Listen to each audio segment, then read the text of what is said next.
Welcome to LOTC Presents Black Glove Mysteries, where every other Friday we will take you on a journey through Italian cinema, specifically giallo, but we reserve the rights to take other avenues such as polizieschi, spaghetti westerns, Euro crime films. Either way, you will hear and now see us talk Italian cinema. This is episode 475. I was getting ready to say 77, 475, double 85. I'm your host, Greg Mortis, along with La Punelli. Urza, what's up, Ian? You owe me 20,000 GWs. I'm sorry. Dude, some of the lines you could have picked a million in these movies, even though some of them are a little racy. We are back. Welcome. We're back doing our Italian zombie or Italian cannibal films, and tonight we're looking at these two right here. 1978. There, let me get my hands right. There we go. 78's Slave of the Cannibal God, as well as 1980's Eaten Alive.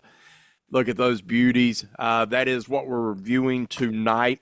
I hope you enjoyed the last episode where we looked at, what did we look at last episode? We looked at The Last Cannibal World and Cannibal Holocaust. Yeah. So, like I said, we're back to these two tonight, and we're super excited to be talking these for sure. And we're going to actually continue this one more episode, Ian. So we're going to actually get into, I'll go ahead and show them. We'll go ahead and do it ahead of time. We're going to do Man from Deep River or Sacrifice, a.k.a., and Cannibal Ferox. So that's the two we're going to cover on the episode. I have the somewhat older Shriek Show DVD, I think, because that was, I think for a while that Sacrifice Blu-ray, like Kino didn't have it or something when I looked for it, so they might have like republished it recently or something, and then I ended up getting that. Ferox I've had for a while. I got the Grindhouse releasing one a while back, but man, Grindhouse does such an amazing job. But man, I'm kind of jelly on that freaking DVD. It looks pretty sick. And I mean, I don't even know when it was made. It might be on here, but it's somewhat older. Oh, that writing is really small. When you get tiny writing, it does not have a date on there, but my guess is probably like, oh no, it says 2004 right there. Okay, there you go, 2004. I feel like and we talked about this off air, I feel like with cannibal films, you can kind of get away without 4K because they're kind of grainy. Yeah, I mean the locations look amazing, but you know what's funny is, and we'll touch on this at some point. Obviously, there's a lot of stock footage used in one of these films from some of the other ones, and it might even be from the other one we've watched. Well, it is, but there's one part where it cuts to Last Cannibal World, and the difference in the film quality is just funny because it's like they're both shot in completely different ways and different places. Last Cannibal World is a much darker film, like in terms of, and not in terms of tone necessarily, but in terms of the look. And it's like when it cuts to that stock footage, it's like it just sticks out like a sore thumb. And Howarth and Thompson on the commentary were both saying the same thing. Which I love those two together on commentaries, by the way. Whenever they have Eugenio on, when it's all three of them, that's like the perfect trio right there. That's like, the Lee Van Cleef, Clint Eastwood, and Eli Wallach of commentaries right there. I actually did enjoy Claire Donner's commentary though for Slave. I actually thought she was pretty entertaining. She kind of let the movie breathe quite a bit. Like she would go 30 seconds to a minute between talking sometimes, which is fine with me because I'm like, okay, it's kind of nice to be able to enjoy some moments in the movie while she's doing, whatever she's doing. And she kind of tied it in with like some classic literature and stuff like that. So I thought she was pretty entertaining on the commentary track. Cool. Yeah, I never did get to the commentary tracks, unfortunately, but did watch a lot of the features on here. Usually I try to get to those first only because I have ADHD for people who don't know. So sometimes I just have a hard time retaining parts of a movie, especially if it's like one of my first times watching it, which is not really the case. Well, actually, it was the case with one of these films. I had only seen it. This was only my second time watching Eaten Alive. But most of the time I watch the commentaries just so I can see the film again and retain more information. Any extra info that comes with that is nice, but you're actually most of the time going to get more info from the interviews if they're there. But True. 100%.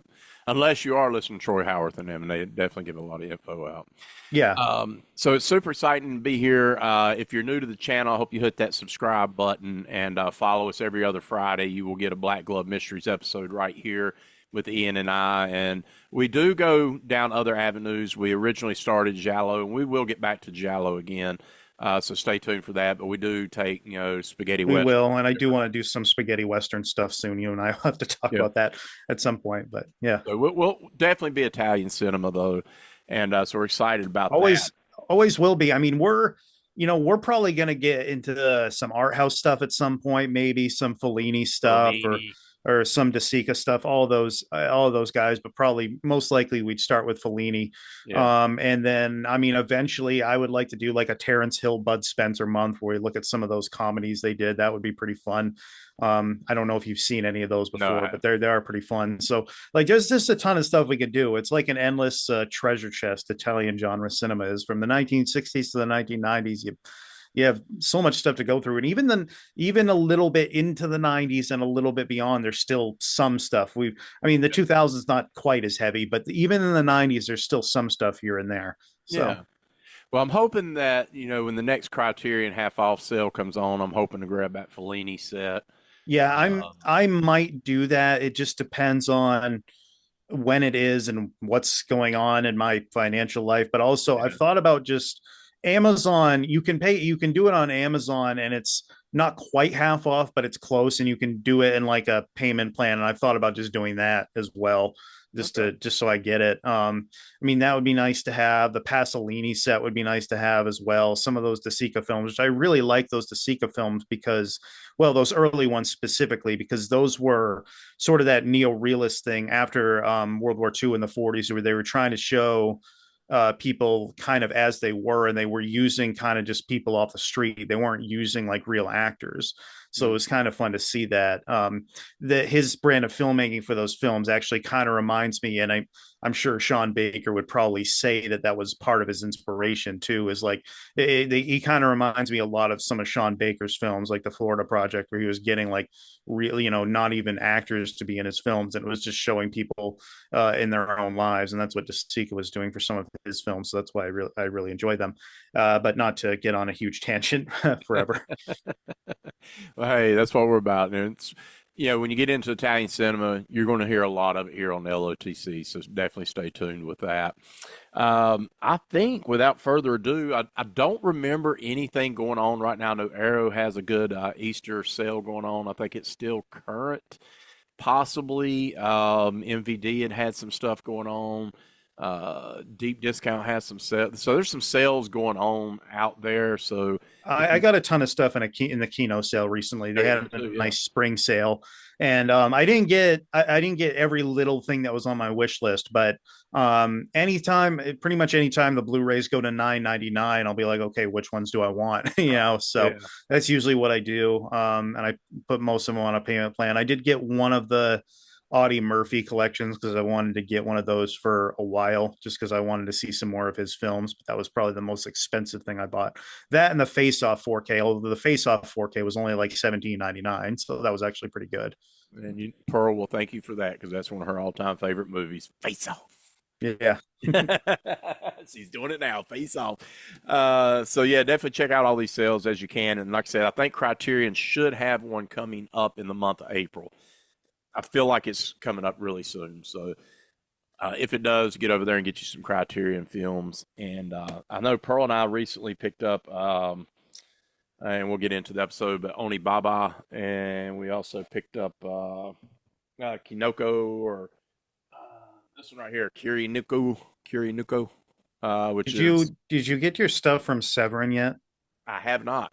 I Nope. did. I don't know if it, depending on what you got, they might be taking a little bit more time. I got the two of the Indiana Jones ripoffs, and then what I can't even remember what my third film was, but I got Right. two of the Indiana Jones ripoffs. So I'm Nah. probably gonna watch one of them tonight. Actually, Hunters of the Golden Cobra was what I thought of popping in later. Oh, the other one I got was the Fulci movie, Door into Silence. Oh That yeah, was the other one. yeah, I it needed a minute to remember. nice. Anytime you get Fulci is great. Yeah, Waiting for Vinegar. I know Vinegar Syndrome's subscription episode, or what do you call it? The subscription month has hit, so those will be coming. I would imagine here next week or two or three. So there's some more Fulci in that one as well, Ian. Fulci Presents Escape from Death is one of them. They also released the Faces of Death on 4K, which is crazy to think it's on 4K, but yeah, some stuff out there coming. But all right, and Macabre. We also got Macabre, and yeah, so we're excited, man. Here we go. Let's get into it. We're going to do these in chronological order, so that means we're going to start with Slave of the Cannibal God, aka Mountain of the Cannibal God, representing the Severin shirt here that has it. So I love the shirt. Great artwork on this too, by the way. These sets that Severin put out here, I thought look amazing in that white slip case, and then you got the artwork here. I thought was really good. So outstanding artwork. So I got to give Severin a shout there that they done a great job. Their cult was death. Their lust was for blood. So without further ado, Ian, let's go ahead and get right into the plot synopsis. What you got for Slave of the Cannibal God? Okay, so I'm just going to take this from the Severin Blu-ray or the 4K. After creating some of the best gialli of the 70s, director Sergio Martino entered the cannibal cycle with this blood and guts gore fest that still packs a punch and is presented in UHD for the first time ever. When a British scientist disappears in the jungles of New Guinea, his wife, played by Ursula Andress, hires an American anthropologist, played by Stacy Keach, to lead her deep into a green inferno of graphic violence, steamy nudity, and several of the most notorious scenes in the entire genre.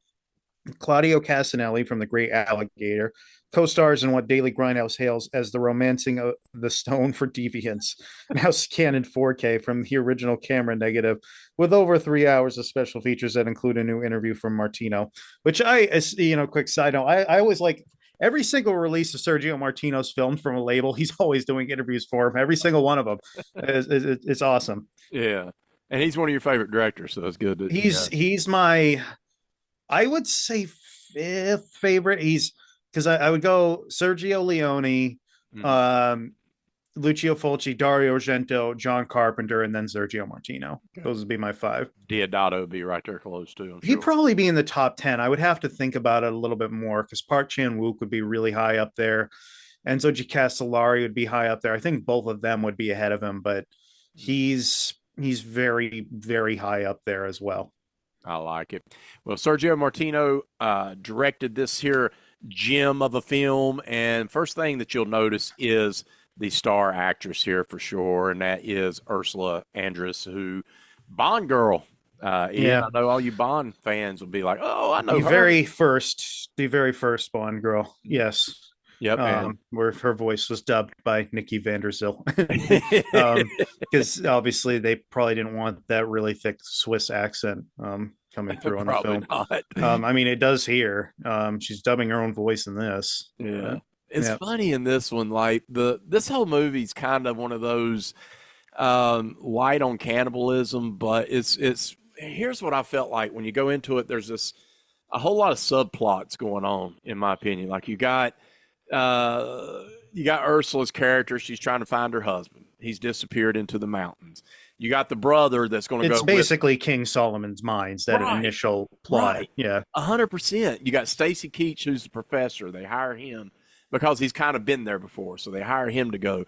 But then you find out really quick in this movie that there's alternative motives by everybody. Like everybody has something going on in this movie. I mean, the only one I'm not sure about is Claudio Casanelli's character. He kind of just shows up and is there, but the three of them all have different ulterior motives. And Arthur specifically is kind of a jerk from the beginning. Marcina plays that character well. There's something about him. He usually always plays villains, and I think his eyebrows have a thing where it almost looks like he's always angry, and it works well for him because he usually always played roles like that. Wasn't quite as prolific as some of your typical villainous actors that you would see in these films, like a Luciano Pagozzi or something, but he played villains in a lot of Eurocrime films. We actually saw him in one because he was Ivan Rasimov's right-hand guy in Colt 38 Special Squad. Okay. So, yeah. He just plays the scum character in this one. But you know, Stacy Keach comes in, and you also understand when you start seeing Stacy Keach, which I love. I think Stacy Keach was a phenomenal actor. But in this movie, you find out, or at least watching it, I found out really quick. I'm like, dude, there's a reason. He had already been to this mountain before. And, you know, for whatever reason, he wasn't able, or we know why, but he wasn't able to continue. And so he's back, right? So, oh, yeah, I'll help you find your Mhm. husband. No, he's out there trying to find something else more than the husband.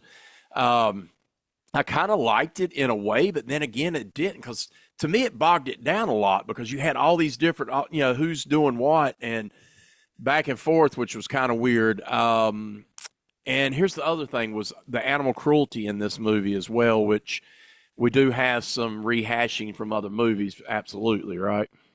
Well, no, No, this one is mostly all original this was the footage. original. And The then, next one we're yeah, about to watch was takes a lot of stuff from this, and it's funny because I didn't remember that, and I had only uh, seen Eaten Alive one other time, and I enjoyed it. It was just a film that I never really revisited, but it's one of those things where I didn't see them close enough together to remember how much that actually takes from this. yeah, So I mean, we'll talk about it when we get to Eaten Alive, but yeah. there is a lot of stuff it takes. There's the animal cruelty in here. You got like what the monkey with the Oh, snake, horrible. and then what the hell is that part where there's like a lizard that has like a snake coming out of it's like a very Like that's a he weird one. regurgitated it. Yeah, Yeah. that's an odd one.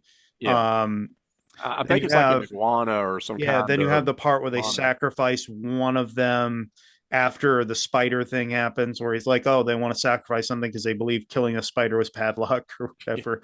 Um, but then even you know, it takes a while to get to the cannibals because, truth be told, Mhm. this is probably closer to just a pure adventure film than any of the other ones are. You've Yeah. got them going through the jungle, then you got them on the raft, then they get to like one rocky kind of area, then they get to another waterfall that they have to go up.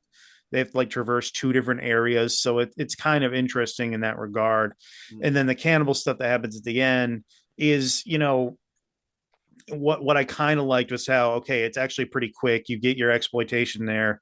It Yeah. does, you know, like one thing I talked about last Cannibal World is I thought some of the cannibal stuff in it, like everything in the cave, kind of dragged a little bit. Whereas here, it's kind of a quick. It's kind of quick at the end, and you get your typical exploitation stuff. I mean, you get the one, what you may call it, where someone's penis gets cut off, Yeah. castration. You get the one there, then you get the you get like the attempted rape scene of Ursula Andress that doesn't really end up happening. Then you get the girl playing with herself for a solid Wow. minute or whatever. Yeah. Then you get the pig. Uh, Yeah. yeah, Yeah. Yeah. The animal stuff in here is pretty harsh, man. Especially like you said, the monkey. It's hard to watch, man. It's really hard to watch. Sergio did say that he wishes that yeah, he did. that would have not happened, he said in today's culture and in today's world, it would have not happened. And you know, he was told in the interview, and I know you probably allude to it. He was told by the trainer, you know, because they said the snake had been asleep and dormant pretty much the whole time, but for whatever reason, just happened to wake up then and it was too late. You know, the trainer said, I can save the monkey if we do the scene. And clearly the snake woke up and was not, you were not unlocking the jaws. And it's horrible. And here's the problem with me, Ian. I hate animal cruelty like that, first of all, but second of all, it went for so long. They Right, kept it lingers. showing it Yeah, and showing it. And I'm like, dude, quit. Like, bro, it's one of the most brutal animal kills in a movie I've seen, and it turned my stomach. Like I really could not stand watching it. Like I really wish. And Sergio did say that he does own up to it. It does take ownership for it, even though he was told that that would not fully happen. They could rescue it. But how are you gonna put a monkey in a snake's mouth and think that you're going to get it back? Like, come on. You got to have a little more common sense than that. But anyways, it's hard. So that is your PSA for the episode. If animal cruelty is something that is a trigger for you, definitely don't watch those scenes because it's horrific. Um, the movie itself, this was filmed in Sri Lanka and also in the Royal Botanical Gardens. And I was listening to some of the behind the scenes, and they were talking about how it was filmed in the garden, so it was a little bit different. I mean, it's still in the jungles, but it's a garden. It's kind of uh, a controlled area, I guess you could say, right? But there's some cool stuff that happens in this movie, though, man. There's definitely got some moments. The funniest part is when one of the people, I'm not going to say who it is, Ian, but when somebody dies off a waterfall, I don't know if you caught it. I didn't catch it until I heard the interview talking about how ridiculous it was. Like there was a yellow dummy. And if you watch it, when you go back and rewatch the movie, watch the person falling, and you can totally tell it's a dummy. Yeah. It's a Yeah. yellow No, you body. can. And I Yeah. was like, I didn't catch it. I was watching. I'm like, okay, he fell. He died. But then you see that it's a yellow, and then you go back and watch it, and you can totally see like a yellow body. And he was like, the individual that died was like, bro, he said like you could see it like a yellow body. He said like, really? It's so funny, man. But I don't know, man. What did you think on this movie overall, though? Because for me, it's very, very, very like Cannibal, more adventure film to me.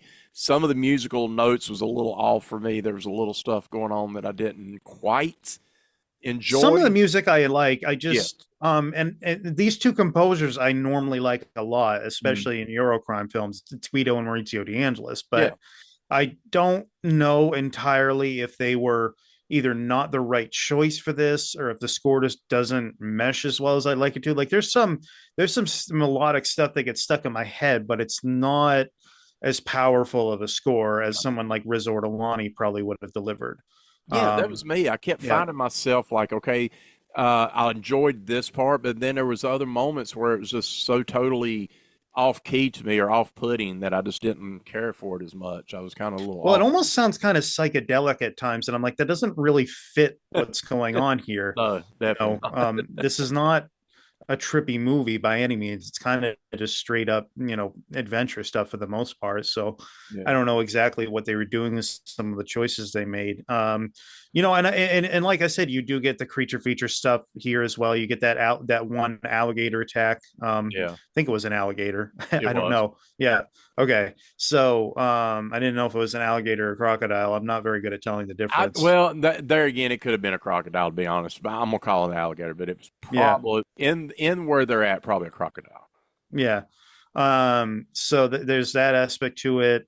You get to see Ursula Andress naked a lot, which is nice. Yeah, That's that's one thing. The actually the native woman, whether she was Sri Lankan or not, that was had the hots for Arthur. I actually thought she was really good looking too.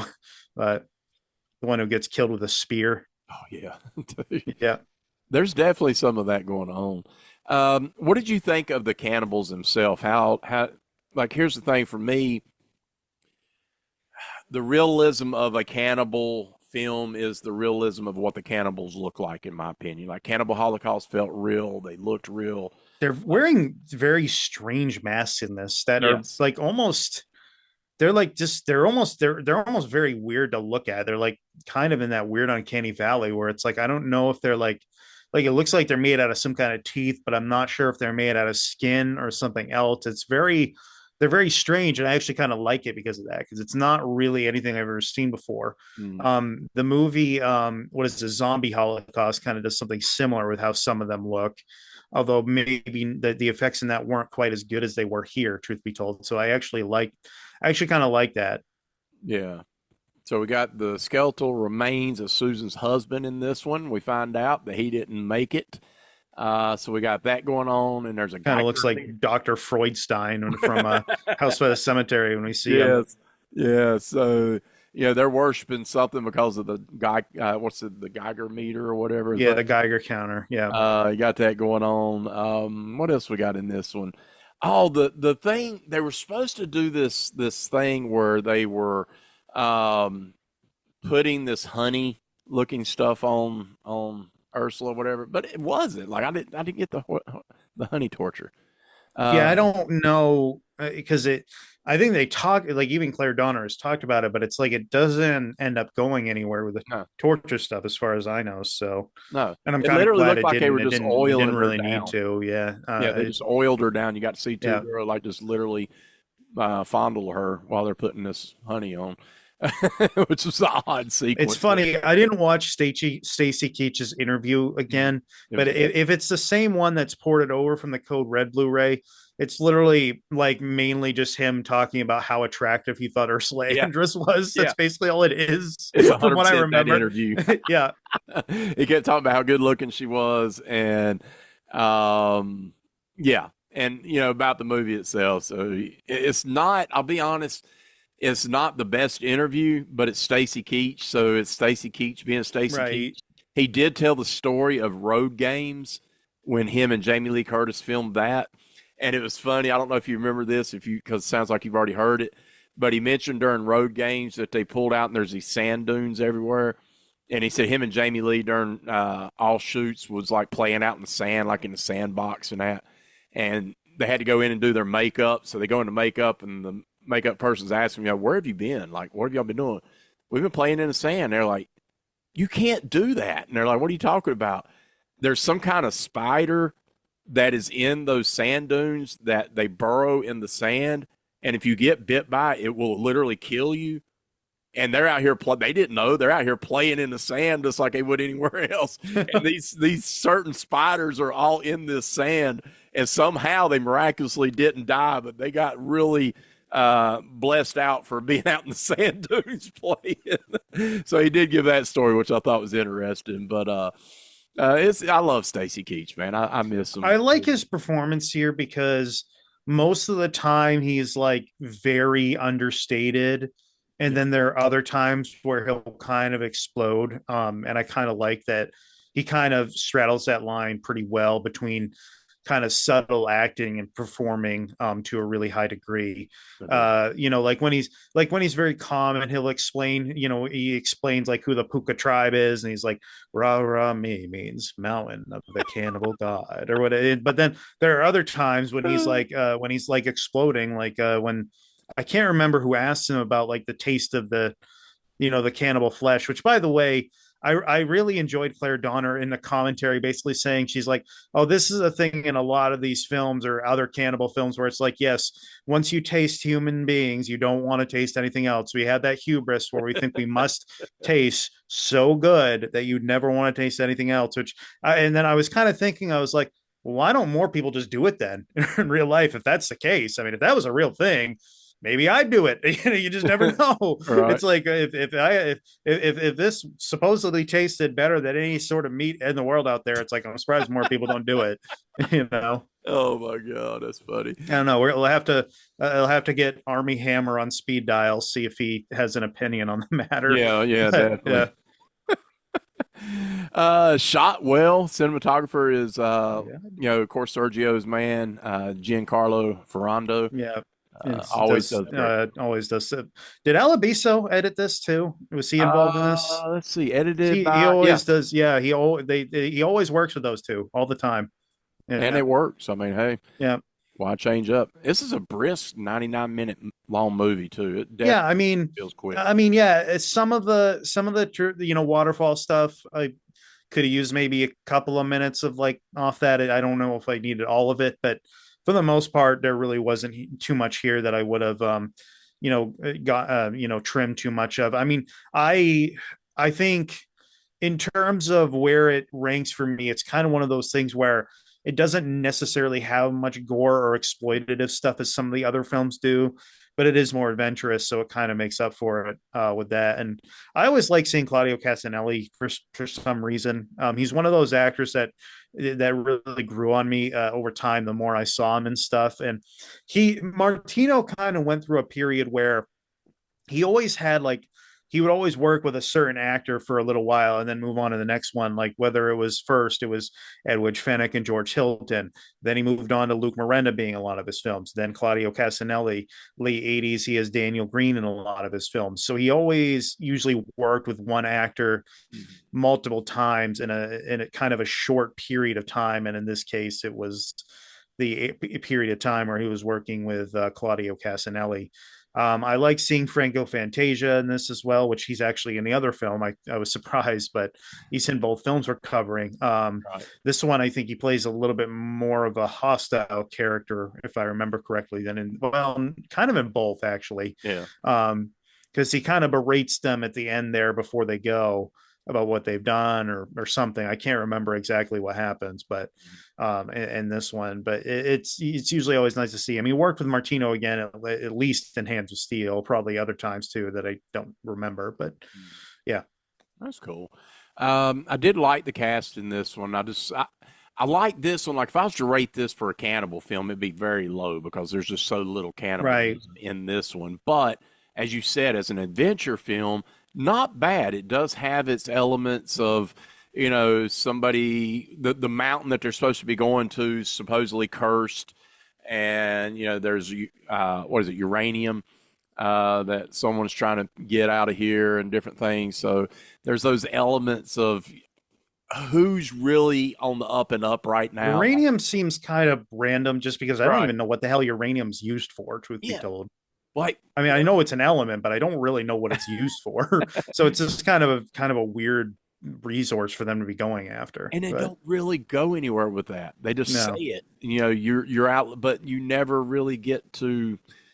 Why not make it gold? Why not make it, By the way, all aluminum, you diamond? scientists out there, but call me an idiot if you want. I don't know what uranium's used for, but I bet there's a good amount of people who are with me where it's like that's the thing where it's like I just don't know what Yeah, it's used for. I honestly don't. Let's see. Let's see what uranium is used for. I can look it up real quick. Let's see. It's a chemical element, atomic number. It is uranium radioactively decays. So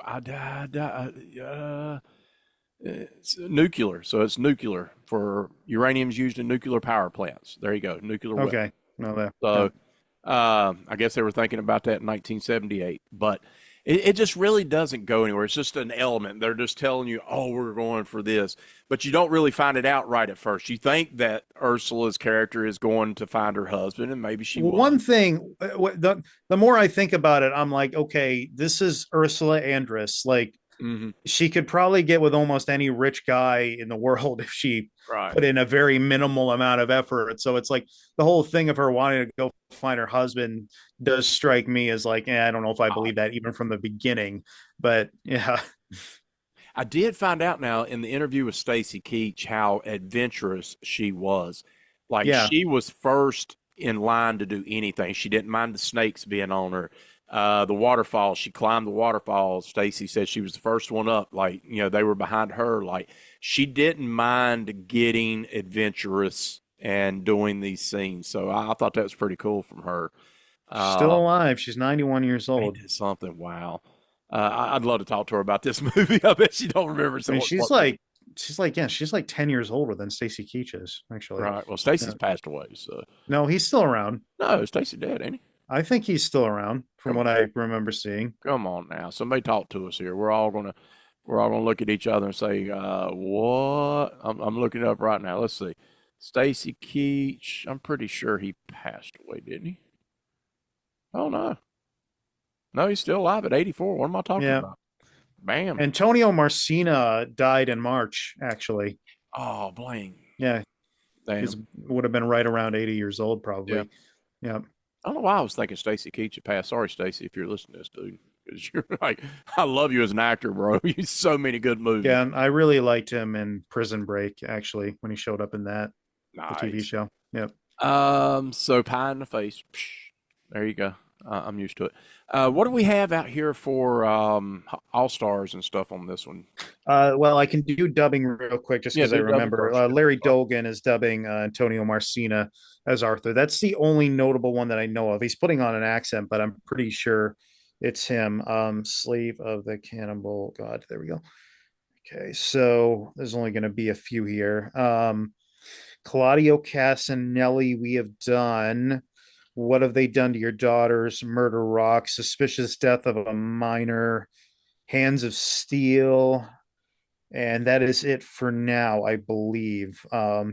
you and I actually watched Freehand for a Tough Cop recently, but we haven't Yeah. covered it on the show as of yet. But that he's still a Hall of Famer, and that's we're gonna do some more stuff from him as it is. Antonio Marcina, Mountain of the Cannibal God, Big Racket, Colt 38 Special Mhm. Squad. So that makes him a superstar. Superstar. There's going to be more from him. There's probably going to be a couple more movies where he played villains that we'll end up covering eventually. Franco Fantasia. We have, let's see here, Knife of Ice, Seven Bloodstained Orchids. I actually remember him in Knife of Ice now that I see that.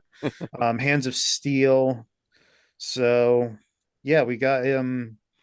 He's another Hall of Famer, just strictly background Hall of Famer, but yeah, Mm. he's Wow. also in Eaten Alive, so he's in both films we're covering I tonight. know, right? Um, those might be the only ones actually from this, but yeah, that's Okay. Casanelli, like I said, is just a guy I enjoy seeing whenever he shows up. Mhm. Well, written by Cesar Fergoni, Sergio Martino, and produced by Luciano Martino. And yeah, once again, starring Ursula Andres, excuse me, Stacy Keach, Claudio Casanelli, Antonio Marcini. Once again, 99 minutes smooth sailing, very little cannibalism. The animal cruelty is really heavy in this one, so trigger warning there. But if I was, like I said, to say, if you want to watch a cannibal movie, you got to watch Slave of the Cannibal God. I would tell you, you don't necessarily have to watch Slave of the Cannibal God. What is it? La Montagna I would say though, if you're Dio looking for Cannibal. one that's higher on adventure and less on the cannibalism, this would be a recommendation. But if you're looking for something with less animal cruelty, you're probably not going to get it here. So Okay. the only one I'd really recommend, truth be told, for that is probably Massacre in Dinosaur Valley, just from what I remember, and that there's almost hardly any animal cruelty, if any. So that's one that is very minimal on that. We had to do that one too. I've got that I one. also think Zombie Holocaust is pretty minimal on that as well, from what I remember. Also known as Doctor Butcher MD, that film. Yeah. So, as far as special features on this, Disc 2 had In the Jungle, which was the interview with director Sergio Martino. You had Unabated, which was the interview with camera operator Claudio Marabito, which I did not watch. Adventure of a Lifetime, which was the interview with production designer and Antonello Giling. I should have watched that, didn't. The dude's Brothers in done so Arms, many movies. right. Brothers in Arms, which is the interview with Antonelli Giling and special effects artist Paulo Ricci. And then you had Dangerous Liaison, which is archival interview with actor Stacy Keach, what I watched, which was awesome.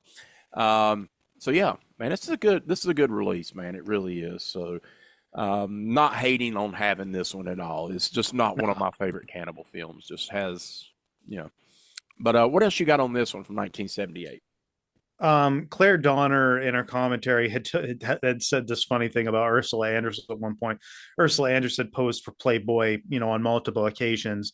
And someone apparently asked her at one point, she's like, "Why do you pose for Playboy?" And she's like, "Because I'm beautiful." I just figured I was like, yeah, that's the most basic answer you can get, Why not? basic, honest answer you can give. If you're Yeah. beautiful, you're beautiful. Hey, go with it. You got anything else before we go to ratings? Not that I can think of, no. All right. So, Slave of the Cannibal God, aka Mountain of the Cannibal God, directed by Sergio Martino from 1978, from that Medusa distribution. What do you come in on a rating for this one? 8. And that is exactly what I have as an 8. So, 8 out of 10. If it was, once again, if it was cannibal related, this would be like a 4. But it's not. It's a movie in general, so I'm giving it an 8. And yeah, so there it is, Slave of the Cannibal God. Boom. Put that back in its spot. Bam. All right, next up, we're going to go to Eaten Alive. And this is See, not you to have the be, slipcover, I don't, so it works. yeah, There you that's go. right. This is not to be confused with 1977's Eaten Alive, 77, 78, the Wes Craven, not the same one. Or the Toby Hooper, I mean, not Wes Craven, but Toby Hooper. Right, yeah, Toby Hooper, yeah. Not to be confused with that one. This is a And there's an totally actor different. that's in both the damn films. Right. Yeah, I was like, that's such a surprising connection that Mel Ferrar is in both films. Right. Yeah, But we're going to be checking this one out. This has got old Mimi Lai in it. Mimi yeah. Lai, which we'll be talking about a lot, I'm sure. But with that said, 1980, and this one is from director Umberto Lenzi. Take it away, my friend, with this with the plot synopsis. After launching the genre with Man from Deep River, writer slash director Umberto Lenzi ups the ante and then some from Dread Central with the most entertaining cannibal adventure of them all, quote unquote, from the Daily Dead.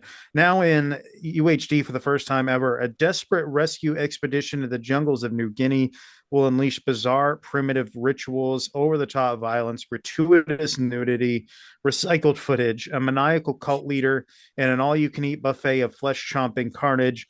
Robert Kerman from Cannibal Holocaust, Janet Agron from City of the Living Dead, Ivan Rasimov from All the Colors of the Dark, Paula Senator from Emmanuel in America, Mimi Lai from Last Cannibal World, and Mel Ferrar from The Great Alligator star in this grisly greatest hits package, scanned in 4K from the CRI with over 4 hours of special features that include a newly discovered discussion of cannibal films between Umberto Lenzi and Ruggero Deodato. Which was fun. That was cool Yeah, little banter back and forth. They did mention during that, and we'll talk about that up front, I know. But here's the thing. They talked about how that there was so much competition, it seemed like, between directors back then, and that a lot of times things would be said to kind of rile up the other kind of deal back and forth with that. And sometimes it wasn't true. Yeah. So, yeah. It basically seems like it was like how people talk trash before every UFC match, but they don't really mean it or right. something. Yeah. It's kind of like that. 100%. 100%. But yeah, Umberto Lenzi, he throwed out this cannibal film. It might as well be Jim Jones. Uh, Jim Right. Jones in Yeah. the jungle is what Well, it it's should have funny been. because Cut and Run, directed by Ruggero Deodato, almost does the same thing. That's a less of a cannibal film, more of a drug running film in Central America. But yet it still has the jungle and everything. And there's like this cult leader, in that case, played by Richard Lynch, Yeah. who is perfect for that kind of role. But you get it's similar how both some of these directors were thinking the same thing or doing the same thing with the whole Jim Jones thing, which I don't really know much about. Truth be told, I know what it is, but I never really. It was never something I was interested in, so I would have to find out more about what it really was. But Yeah, yeah, this was basically Umberto Lenzi telling the story of Jim Jones. I mean, it's right. you got cult leader Jonas, played by Ivan Razumov, who I know Ian, you're a big fan. I'm a big fan. Sheila, played by Janet Agron, who's looking for her sister, as you mentioned. Diana Morris, played by Paula Senator. Um, and she's been kind of brainwashed. She's in this cult thing that Jonas has going on, that he has in these jungles, that he's got these natives and he's got these people washed into his beliefs, and Sheila has to go try to rescue them with Mark Butler, who is Robert Kerman, who Umberto Lenzi did not know was I guess a pretty well known porn star. So and it was told in the stories that Umberto did not like him once he found that out, and they did not get along. And he still did not get along with him after the movie, like especially once he found that out. And Robert had nothing It's but good weird though things. because Robert said good things about him. So who Yeah, knows where who knows where that actually is. He said nicer things about Lenzi than he did about Diodato. right. And So that's so odd to me because Diodato did use him a couple times, but Umberto, and you'll see with Mimi Lai, like she was kind of took back a little bit by Umberto at first, because Umberto was a different type director than the others she'd worked with, because they said Umberto was just always screaming and always yelling, and it was just his, and she thought he was always mad, but it was his style of filmmaking, like that's what he Henry does. Silva had the same problem with him at first. He was like, "Why is this guy always shouting and yelling and Right. everything?" But he got used to it at some point. Like I think he said he at one point talked to Henry Silva and said, "I'm just blowing off steam or whatever." He's like, "Well, okay," it's like I get it, but he's like, I remember on the interview for Almost Human, he's like Henry Silva's he's like, that's how I would describe Umberto Lenzi. He's like, you are almost human. Well, it's funny to think about it that Robert's sitting here talking about how that he never had any problems with them. They worked well together, and Lindsay said I hated them. Like there was no, I didn't want to work with them, and we didn't have any working together. He just did his part, and he wasn't very good, or he Yeah, wasn't and I guess good. I can understand that for the time. Like there was that usually that big, bigger stigma. I don't know how it was in Italy, but at least in America, there was a bigger stigma against pornographic film actors, Yeah, actresses trying to do things in Hollywood. Nowadays, it's not quite as the same. yeah, But nowadays, that people like whatever. Sasha Grey is in several mainstream films, that's so right. it's just one of those things. But there was just a bigger stigma against it back then, and apparently in Italy, it was probably similar. I just felt like with his character Mark, he wasn't to me bad. He was No, serviceable and for he what he is was a doing. very different character than he was in Holocaust, True. and it's actually pretty believable. Like the two characters are completely different. One of them's like a kind of a sleazy, greedy Vietnam vet, and the other one is this anthropologist, and they're both very different, Mm.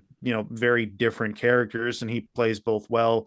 The voice dubbing being different kind of helps as well, because you had Edward Mannix dubbing him in Holocaust. I don't know who's dubbing him here, but it is a very different kind of voice. He had said too in his interview that he's like, I remember saying the lines. I had wanted to dub my own voice, but he's like, for whatever reason, it didn't happen because Mm. they recorded Mel Ferrar saying his own dialogue and he dubbed his own voice, but I didn't get to for whatever reason. Which and I is unfortunate because I think he would have been fine, Yeah. doing that. So Yeah. And in this movie, I mean, for what he has to do, there's some scenes where he has to, he's kind of the hero somewhat, trying to protect Sheila's character and then trying to rescue him and different things. And it's believable. Like you said, I felt like he was believable in that. Ivan does a tremendous job of being a cult leader. Uh, yeah, this is very light on the cannibalism as well. So this is another one, in my opinion, Ian, that kind of goes in that route as well. This is more much higher on cultish. like the sexual assault weird stuff, but There's some weird there's stuff like going there's on. like the fucking the dildo with the snake venom on it. Yeah, yeah, That's a weird 100%. one. And then yeah, at the end, but even that whole scene where Mimi Lay, like there's some weird, it's like a weird rite of passage or transfer where she has to have sex with all of her like husband's relatives, or I can't even remember, like husband's brothers or something. That Yeah, whole thing that happens, and she just has to sit there like a statue. Like, it's what crazy. is going on? And she Uh, she has very little to say, but she like the hour plus documentary on her is really entertaining to watch. Like she's a very intelligent and she knew what she was getting into and she rolled with it. Her character, she knew she was going to be nude pretty much in every scene, and it was what it was. But she wanted it to be somewhat tasteful, and I think they tried their best to do that. Even Diodato for sure. But for well, her to she's a have, little bit more. She's a much more civilized character here than she was in Last yeah, Cannibal World. Last Cannibal World, she was a much more feral true. character than she is here. So. But Mimi hated this movie. She does not like this movie. In her interview during that documentary, she said she was not a fan of this movie.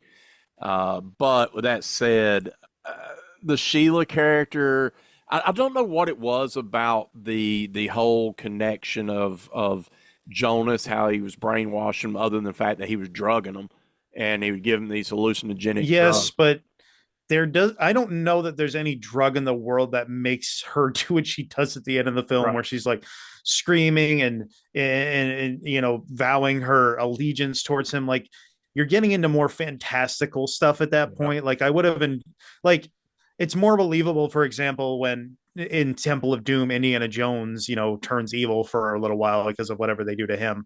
That is more believable than what is done here. I could have used more of a supernatural explanation for what was going on. Like it's like, I mean, yes, there are cults where somehow people have such charisma or whatever that they convince people to do stuff, but I'm like, to me, I'm like, I'm watching a movie, so I kind of wanted more supernatural in terms of why this was happening. I did like the whole Janet Agron doing her best, like Shirley Eaton and Goldfinger, where she's covered in the gold paint. Um, Yeah. and then, you know what's funny is Ivan Rasimov in his interview, I enjoyed. He talked about Palace Senator, and he's just like, this she was naked at one point, had a nice body, and then he just laughed. Yeah. He said, I uh, remember she had a nice body. That was it. These guys, man, I'm telling you, dude, they're classic. This one's cinematographer was by Federico Zani, and the music by was Roberto Donati Fiamma Maggioloni. What did you think of the music on this one? Because I'm I like the remembering, disco-y stuff in New York, which, but by the there way, was, I love how this film opens with the, you know, the one like native guy, like, you know, killing people with a blow dart all over New oh York. yeah, I thought that that was really cool. did it not feel like Jason, goes to Manhattan? Yeah, I kind of did. It was, I well, because it totally was got very that. guerrilla filmmaking, and like that, you know, Jason Goes to Manhattan. The only part of it that's shot in New York is the Times Square stuff. The rest of it's probably in like Vancouver or Toronto or some Yeah, Canadian something or other. So it's kind of interesting. Yeah, I could definitely see that because it's kind of similar where it's like, yeah, you probably only get a couple of shots here in New York. I I kept did waiting for notice at somebody with a one point, boombox. I can't remember if I saw what was on both marquees, but one of them was like, one of them had like some Raquel Welch thing, and the other one was like, the other title of the other one was like "Cry Rape" or something like that. I was like, what? Wow. So that was a fun one. Both I had some note too. Both the cops were porno actors apparently as well. Of course. Yeah. For Umberto not wanting to be part of the porno crowd, he was definitely hiring some people.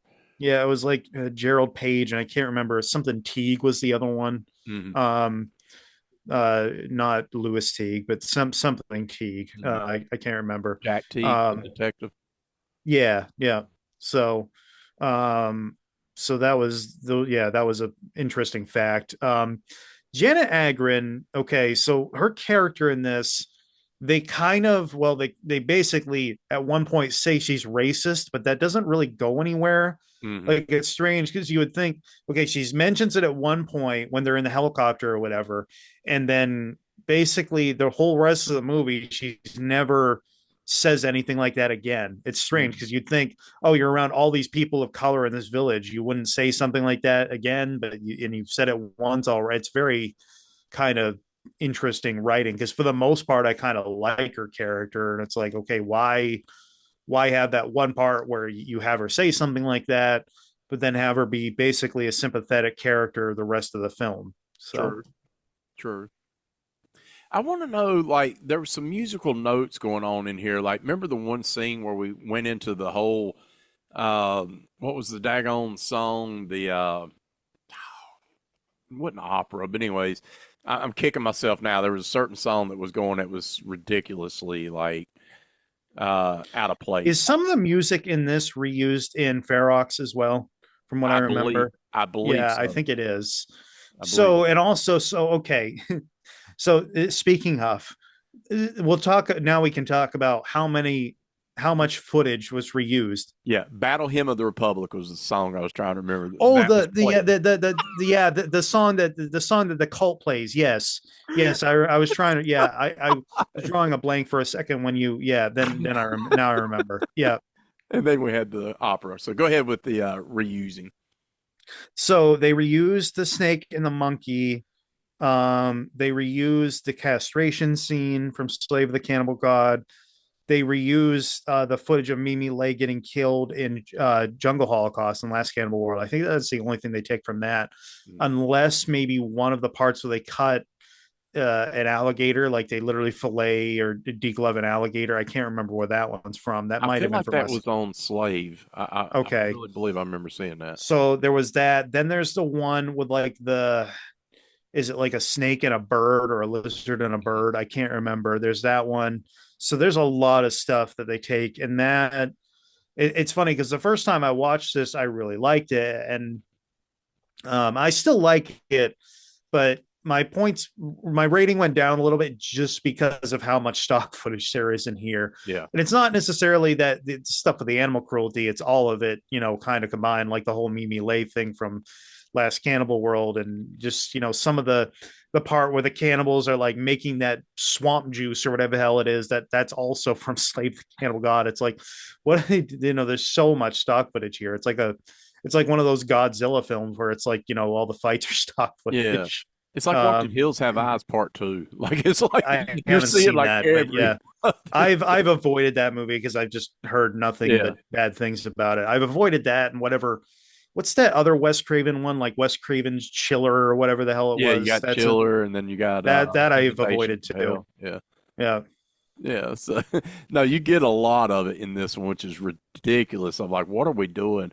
And if you've not seen the movies, I mean, clearly you're thinking you're seeing something, right. gruesome. But if you've But seen the because you movie, have, yeah, exactly. It's you're like, gonna affect how wow, you feel dude, about it more. wow. Yeah. I don't know why. um, I did think it had some cool elements in it though, and the Jim Jones, Ivan Razumov, kind of comparison thing. If you're into the cult type thing, it was actually kind of okay and good. I thought Mimi done amazing. I just really, really, really thought she did amazing in this film, even though I know she wasn't keen on this one. I felt like the acting from Janet felt a little forced, and I almost feel like I don't want to say she was out of place, but sometimes I just got like she was almost like a blank stare sometimes, and that might just be me, but I don't know. Yeah, how beautiful those green eyes are. That didn't bother me, It but didn't bother you.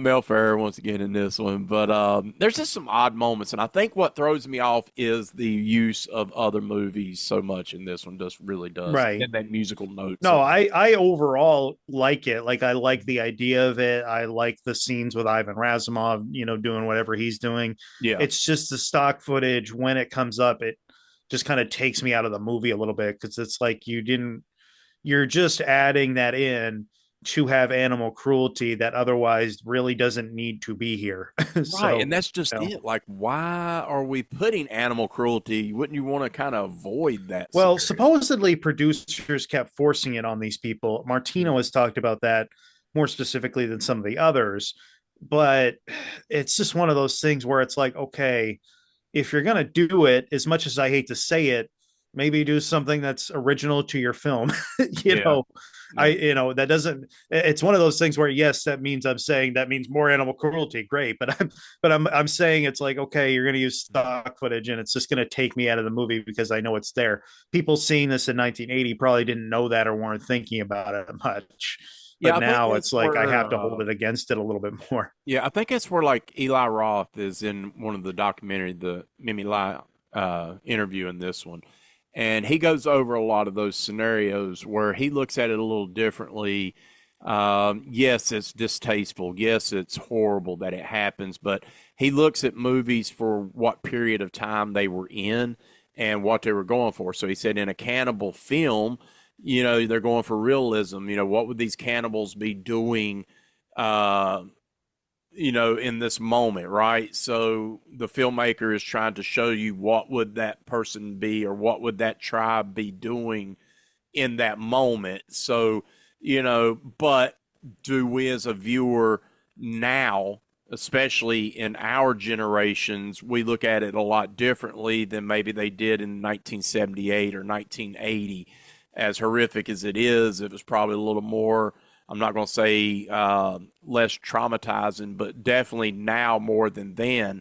We look at it a lot differently. Like, wow, why are you doing that? But Eli does go into some details about, as a filmmaker, and he even did it with Green Inferno. He said you got to go with that shock moment. You got to go with certain moments to make people, see things. And it's hard though. It's hard to sit and watch it, man. Especially that anaconda and the monkey, man. I'm telling you that's so hard to watch, man. I can't watch it. I turn my head. I can't do it. And I even told Pearl when I was coming up, I literally said, "Do not watch this scene." I literally, because I knew it was coming, and I wouldn't let her watch it because I know how she would react too. For some reason, it doesn't quite bother me as much as the turtle thing in Cannibal I Holocaust, think but I turtle don't know things too. why. Yeah, 100% too. That's Yeah, I don't. bad. This, I mean, truth be told, if the snake and monkey thing were only there for like 10 seconds, it wouldn't bother me much at all. But because it lingers so much in Yeah, Slave of the Cannibal God, that's where it kind of bothers me was how long it goes on. It's almost like the rape scene in Irreversible, where it's like, okay, it's because it goes on for so long, it yeah, becomes kind of annoying or unpleasant. Whereas if it went on for like 5 seconds, it wouldn't be as big of a yeah, deal. But yeah, that's just where I stand on it. I think Eli Roth has said at one point too, and he's right about this. He's like, what about all those Western movies where horses got hurt all the time? mm. you know, and as much as I love a movie like Ben Hur, I'm sure that a lot of horses got hurt during that chariot race Oh, scene. I'm sure. Yeah, It's 100. like one of those things where it's like, okay, you're gonna hold that against these cannibal films, but do you have the same degree of condemnation for something else that's similar? Most Yeah, people probably don't voice their same opinion on that. you probably know not. Looking at the cast once again, I thought the cast done decent in this one. Some of the acting was a little less than others, but I did kind of this time viewing it, I kind of looked at it a little differently, and I went in, okay. First time I watched this, and I wasn't as big on it because of the fact that it threw me off. I thought cannibal film great, and we got cult film with a cannibal twist. So it was kind of like, okay, this is not what I was expecting. This time I went into it knowing that we're going to see a lot of this cult thing. Let's roll with it. And the Jim Jones thing is, um, I won't say interesting because it's a horrific thing that happened in real life, but as far as a film trying to touch on that, whatever. Umberto did what he did. I don't know, man. Music wise, once again, some really weird options for some musical notes. Once again, the battle hymn just in the middle of, I think that was the rape scene or something. It was Yeah, ridiculous. I like the disco music though. Yeah, I will say that. it's But just odd music choices, man. I'm like, what in the hell are we doing here? This one was produced by Dana Film, and I don't know, man. Where do you go with what else you got information wise on this one before we get into like doing our so in terms of, I got to go to the cast list here. Um, Hold on, give me like 5 seconds. look at that? Yeah. So Janet Agron Mm-hmm. is dubbed by Susan Spafford. Mimi Lay, I think, is dubbed by Pat Stark. I'm not 100% sure Mm-hmm. about that. Jack Teague or Jake Teague, which I'm not Yeah. sure.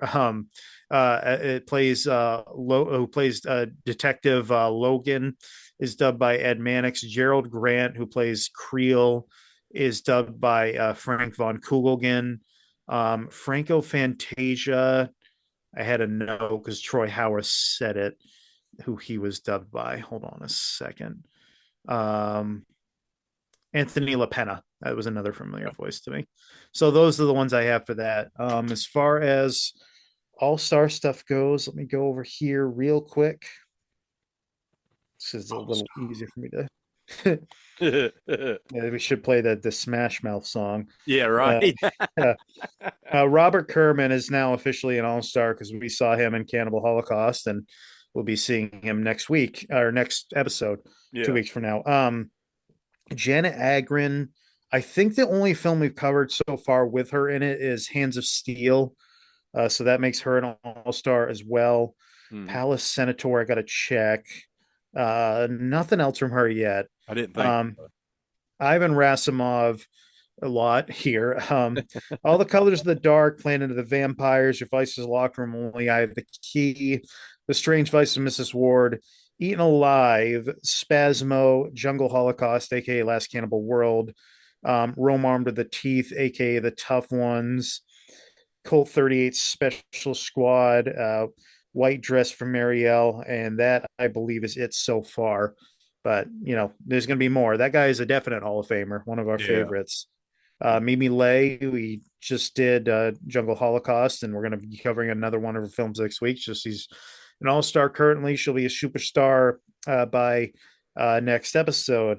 Mel Ferrar, I don't think we've done anything else with him yet, but there's gonna. Oh no, we have actually Suspicious Death of a Minor and Oh the yeah, yeah, Pajama yeah, Girl case. yeah, yeah. So there we go. So got Mel Ferrar, who is now a superstar with those three films. Franco Fantasia, we just talked about. So yeah, I think that's it. Um, out of these people. I was trying to find as you was going over those. I was trying to go through because I have the essay book, and it doesn't have, I don't think, in the essay, but on the special features on this release here, Severin Dunn, which they did a great job. They had Welcome to the Jungle, the interview with director Umberto Lenzi, and then you got Diodato meets Lenzi, an exclusive discussion of their Cannibal films, which is kind of fun little banter back and forth. And then you got Mimi Lai Bites Back, which is the featured documentary on the Queen of the Cannibal movies, that was very, very, very, like I said, interesting. And I'll get to that in one second. And then you got the Sect of the Purification interview with production designer Antonello Jolene, and then you got archival interview with actors Ivan Razumov and Robert Kerman. 2013 Q&A with Umberto Lenzi from the the Festival of Fantastic Films, and newly discovered archival alternative footage. And then you also got booklet. So, but to go back to that interview that they did, or that documentary, which is an hour plus, one thing I really enjoyed was, and I was trying to find the guy's name, and I swear he's in what's it called? The Category 3 documentary that's out there about the Category 3 films from Hong Kong. He's in that one as well. He's a well-known documentary. He's the one that actually found Mimi Lai many years later. Is it Callum Waddell? Is that who you're thinking of? Yes, thank you. Yes. Yeah. Dude, like he literally searched and searched the world because she had went into oblivion. Nobody could find her, right? So, and he wanted to find her. So he was able to go through Facebook, of all places, find the daughter, and he found a few names of, the daughter. There was a few of her names in the same area. So anyways, he ended up getting a rapport with her, and through the daughter was able to get Mimi to come out of out of oblivion. She had gone on to, after filming, Ian, she went in to be a police officer. Like, she had to make money. She said, acting was not able to be steady income to have a daughter. So she went into being a police officer. Well, the funny thing, that one of the scenes that they were talking about was they went in during the whole, because this was in Essex, in England, and the Video Nasties. One of the movies was in the Video Nasties. They did a raid, and she looked down, and one of her movies was in that raid. And she's like, "Oh my God, I hope nobody recognizes me." So the whole time she's seeing all these officers are grabbing all these movies, and she's on one of these. And she's like, "Please don't let them recognize me." It took me, I was like, thinking of that scenario. Dude, I was like, so funny. And she's like, luckily nobody was really diving into each movie trying to see. They were just confiscating them. But she thought that was rather funny. She just thought the whole time, like, God, please don't let my force find out I was in these movies, naked and all this stuff. But I thought like the story I've heard where Debbie Sue Voorhees was fired from a teaching job like a little later in her life because of the whole Friday the 13th Part 5 thing. I don't know if someone complained or if one of the administrators found out or something, but it was like one of those things where because she was in Friday the 13th Part 5 topless, she got fired. I'm like, okay, like really, like. Wow. I think it would probably be a little more toward Mimi being a police officer in one of these, but anyway. Right, exactly. Yeah, but still, I mean, she was so candid in these, and she had good things to say about Umberto. She had good things to say about Diodato. She had good things to say, and very interesting lady. And I'm glad that she was able to come out and find out that she had this fan following, and that people really did, want to know her better. So it's really interesting. This whole disc right here is worth it just for that alone. If you don't care for the movie, so what? Watch it for that interview. It's really good. Like I said, you got her in there. You got some stuff with I think Diodato was in part of it. Sergio. There's also some stuff with Eli Roth, who's a big fan of cannibal films. So it's really interesting. But anyways, with that said, 91 minutes, a very brisk 91 minutes, lots of nudity, lots of cultiness with a hinge of cannibalism in this one. What else you got before we give our ratings out? Bob Kerman also did that stunt on the helicopter himself at the end where he hangs on and Oh, everything like did he? that, which I found pretty cool. It Yeah. kind of looked like it, in my opinion, because I was like, it didn't look like a cutaway or anything. I like how he was basically this helicopter is landing to kind of put a perspective, and it's in the water. There's like this lake or Amazon and river or whatever it's supposed to be, or what kind of river.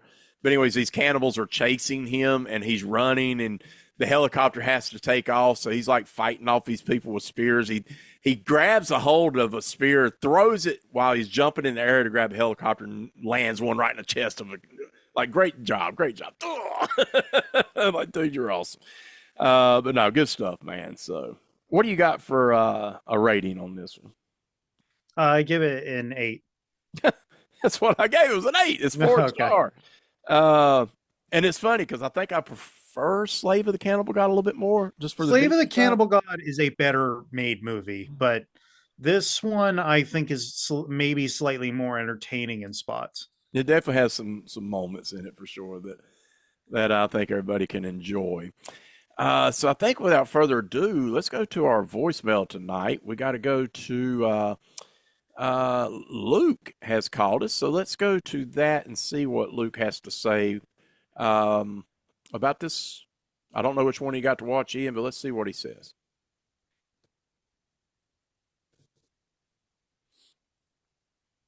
Hey guys, Luke Urza calling Black Glove Mysteries with some thoughts on Slave of the Cannibal God.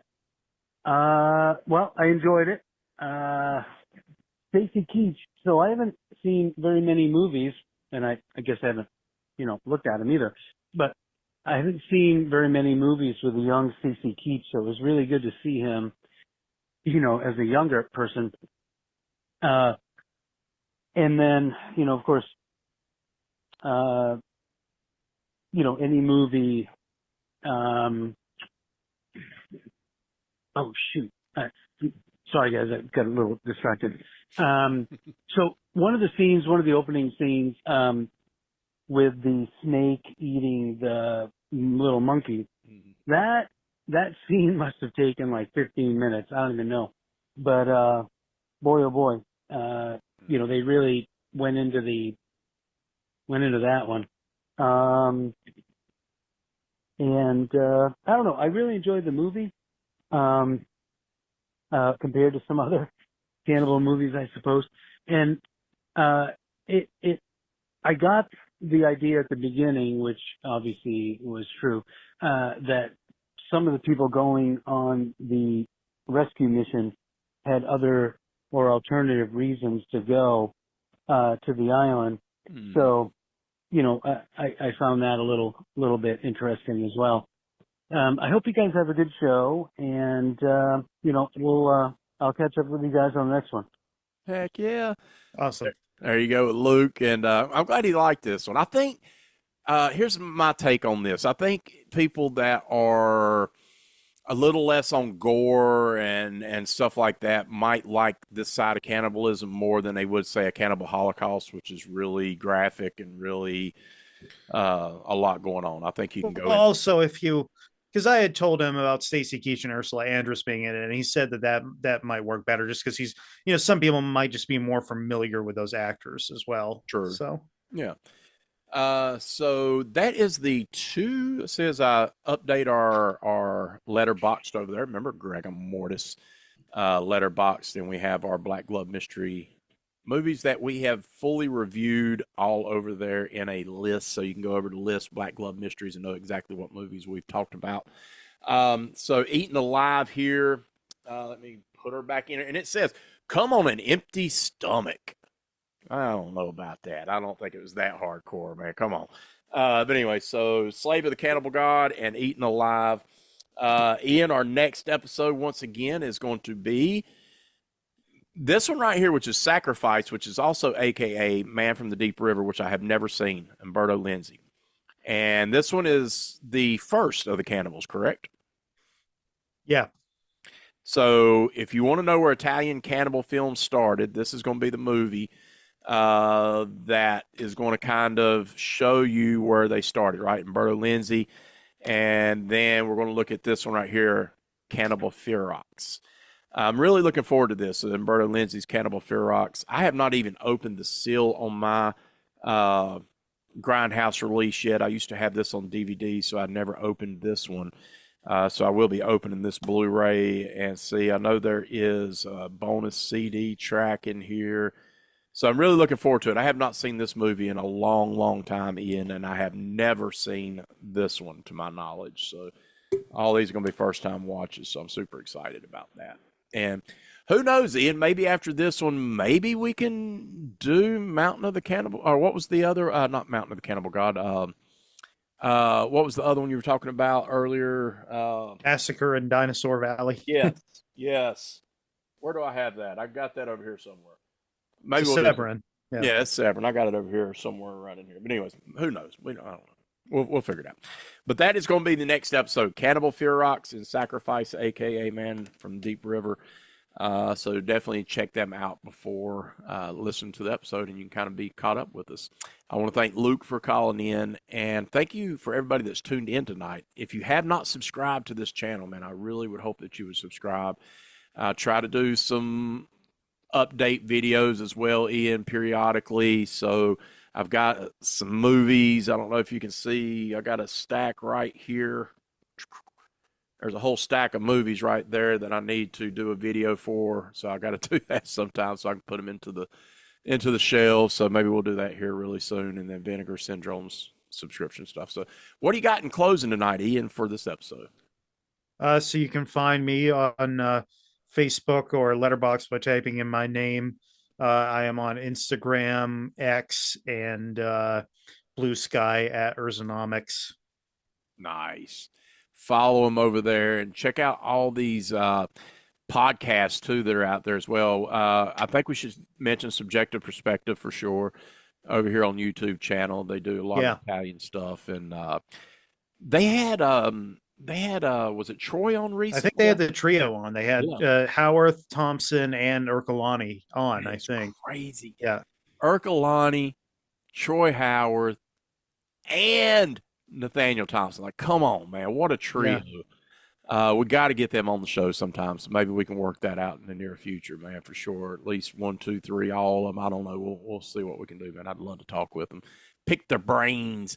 I'd love to have Eli Roth too, man. I think Eli Roth would be so freaking awesome. That's a bit of a pipe dream, probably. That's a pipe dream, but hey, it's one of those things where I don't know if he seems to do an okay job of, like, because I remember at one point he retweeted like on his Instagram my review of Finn, his documentary. So like he'll see some stuff from fans occasionally. I just don't know how much he makes himself accessible to them in terms of, like, because I've never seen him on anyone's podcast or anything like that besides the stuff he's done on his own, obviously, like the history of horror. So he may just be a person who doesn't really like to do that stuff, and that's fine. It's understandable. I mean, he's busy, and he's got a lot going on. So that said, follow us at Facebook, Instagram, X, all that. Just go to landofthecreeps.blogspot.com is the best thing to do. If you go to landofthecreeps.blogspot.com, click on the episode, and down below you'll see all the show notes where you can just click it and follow Ian's letterbox or my letterbox, or you can go to his blogs. All these different things. We make it as simple as we can. So that said, we're going to get out of here. If you're listening to this on audio, you will be listening to Mortis Vision with the Mortises coming up after this, where Pearl and I will be going into Asian cinema now instead of television horror. So we're changing up. So you're going to start hearing us talk about films from Japan, Tokyo, Hong Kong, all these different areas. We're going to really dive deep, and that's going to be some stuff that's going to be fun in the near future. So stay tuned to that. If you're watching this on video, though, you're fixing to see us. Peace out. So, Ian, how do we like to close the show? Get your jolly on. And until next time, help keep horror alive and do that one movie at a time, one review at a time. Peace!